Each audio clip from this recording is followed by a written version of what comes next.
only thing we have to fear is fear itself.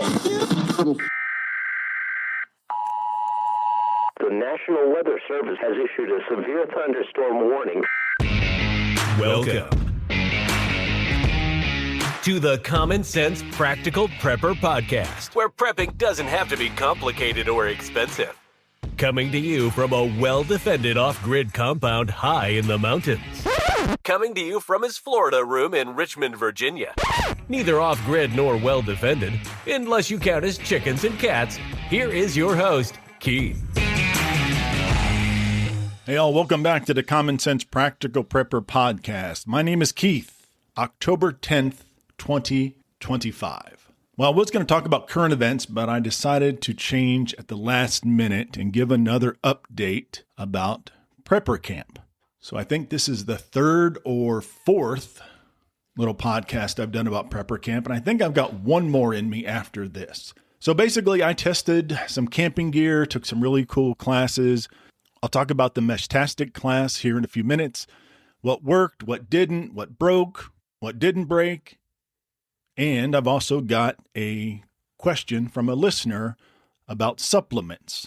So first off, let's talk about my shelter setup at Prepper Camp. I used a Timber Ridge tent that hooked onto the back of my Jeep Wrangler. And looking for them, I just did a search for SUV tents, and there's a bunch of them out there. But mine's a Timber Ridge, and it was really, really good.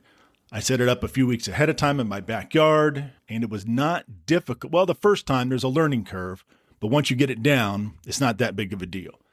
So at Prepper Camp, it did fantastic. I've got a two-door Jeep Wrangler, so it basically fits over the back half, still allowing you to have access to the cargo area for grabbing your gear without having to step outside. So I had the tailgate open, it was swung open, had the window up, and the flap was able to go around and hook up to the Jeep, and it kept the bugs out, it kept the wind out, it kept the rain out. It was really good. It was kind of a unique tent. I've never stayed in one before. The interior was about 7 by 7, maybe 8 by 8, but over 7 feet tall. So I'm 6'3", so I could stand up and stretch and not have to worry about hitting my head on anything.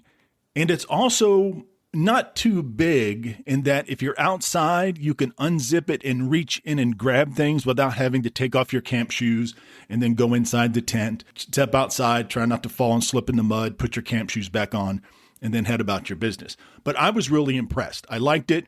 It was waterlogged when I got home, had to set it up in the backyard, hose it off, clean the mud off the bottom. Overall, I really enjoyed it. It worked perfect for me. So something that didn't work so well, I bought a heavy-duty folding camping cot. Again, I'm about 6'3", weigh about 240, and most of the camping cots were too small for me, so I went with an extra large, extra wide, I don't know, rated for 500 pounds, something like that. Set it up at home, laid it out in the Florida room, worked great. Actually took a nap on it one day, didn't mess up my back but so much, and it was really sturdy. Well, when I set it up at Prepper Camp, I'm not sure if I got it on some uneven ground. Everything looked good. I made sure all the feet were making contact with the tent floor.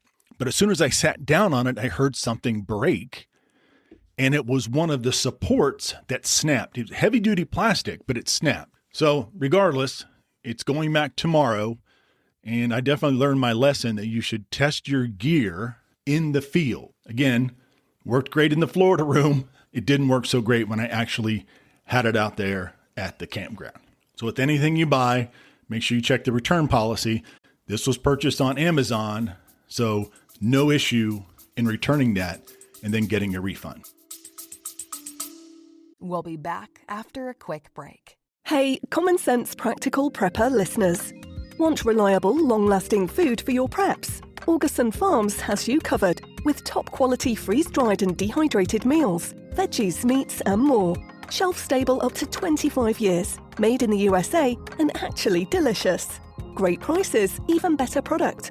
Use my affiliate link in the show notes. Don't forget to use the coupon code PODCASTPREP at checkout for an extra 10% off. Stock up now and prep smart. Back to the show.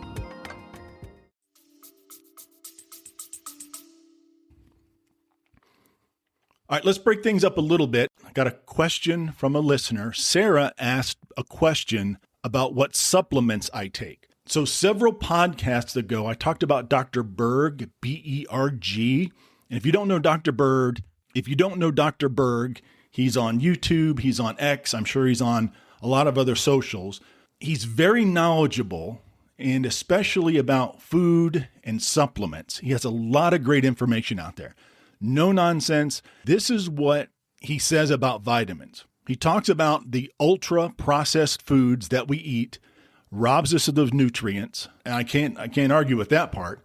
And gut health, energy, and immunity. It all starts with what we put in our bodies. And in my opinion, gut health is right up there at the top with personal hygiene, mental health, and whatever else health you got going on.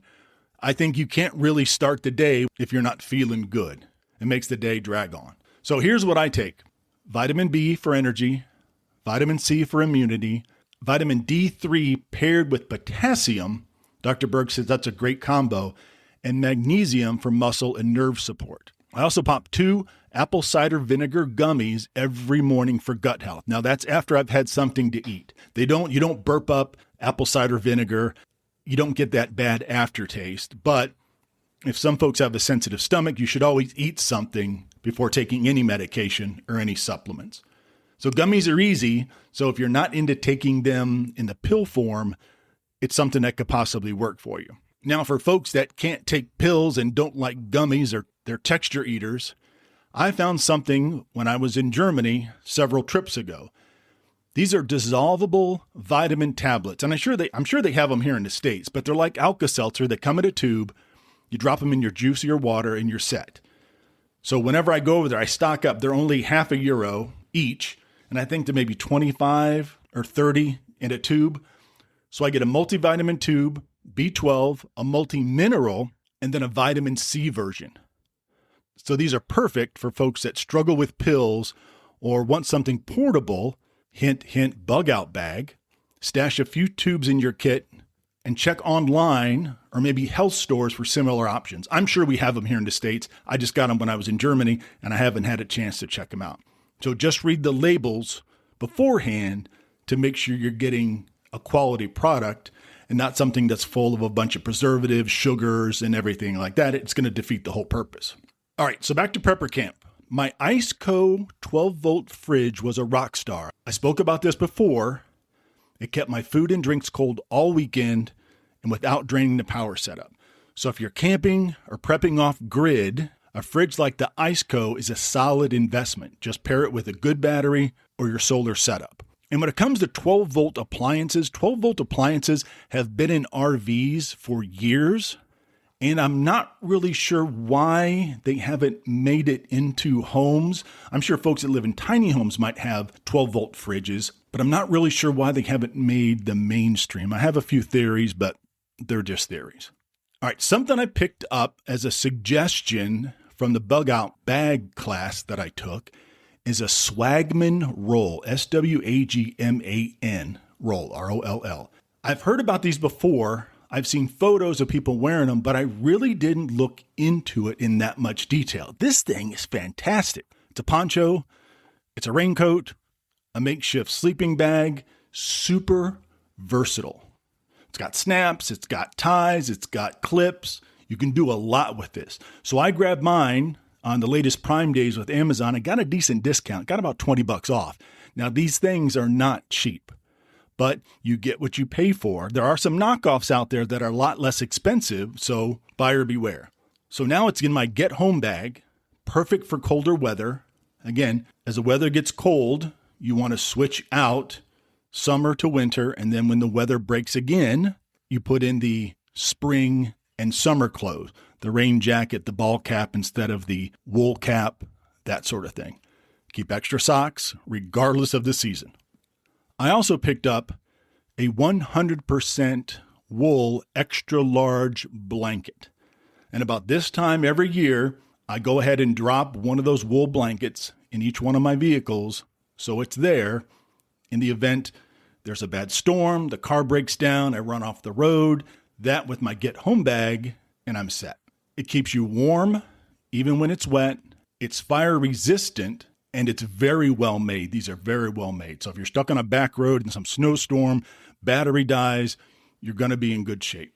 A blanket like that can mean the difference between shivering and surviving. So don't skimp. Get a good one because it's an investment. A lot of them are 80% wool. Again, 80% is good, 100% is better, but there is a significant price difference in the 80% and the 100%. So depending on your budget, you may be able to afford the 100% wool, or you may have to drop down to the 80%.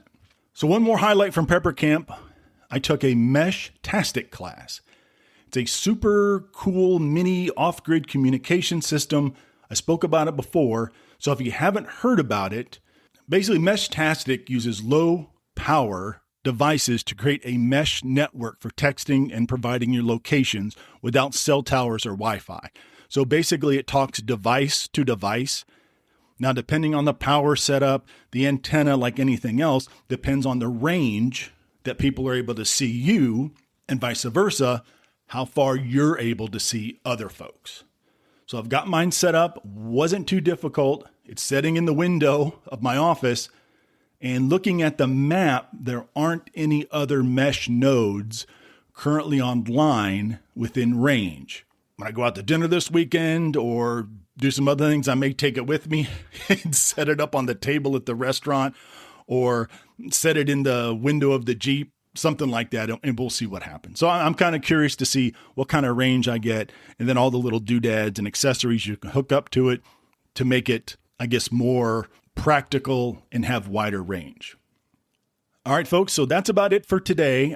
If you want to reach me, you can find me on the Twitter, Common Sense Practical Prepper, and you can always search prep_podcast, and my email, practicalpreppodcast@gmail.com. Everybody have a fantastic weekend.